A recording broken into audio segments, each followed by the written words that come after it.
संदीप भाऊ तुमच्या मागे आहे, तुम्ही लढा देत राहा, सगळे आदिवासी बांधव तुमच्या मागे आहे।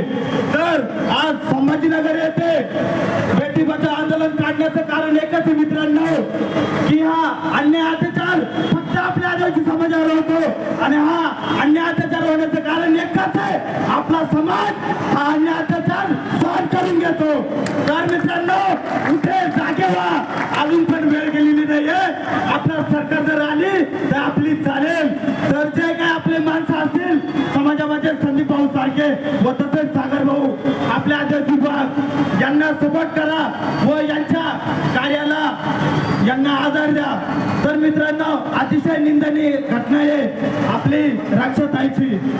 तर मित्रांनो ज्या वेळेस इतर समाजावरती अन्याय अत्याचार होतो त्यावेळेस आपला आदिवासी समाज सगळ्यांमागे असतो, पण ज्या वेळेस आदिवासी समाजावर अन्याय अत्याचार होतो तर आम्हाला दारोदार फिरावं लागतं, बॅनर घेऊन फिरावं लागतं, मोर्चे काढावं लागतं। अरे काय कारण येतं?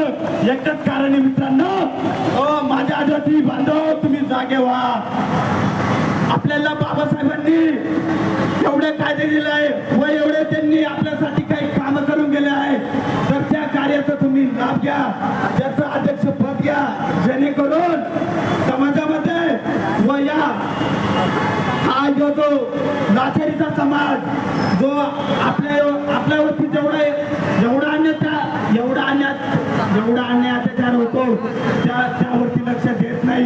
मित्रांनो तुम्हाला एक मणिपूर मधला एक किस्सा सांगतो। मणिपूर राज्यामध्ये जेवढे पण आदिवासी समाजाचे तिथले जो समाज होता तर तिथे काय झालं, जेवढे आदिवासी समाजाचे जे तरुण पोरं असतील त्यांच्यावरती गोळीबार केला व त्या स्त्रिया होत्या त्यांच्यावरती त्यांना नग्न दिंड करून व त्यांची गावात यात्रा काढली।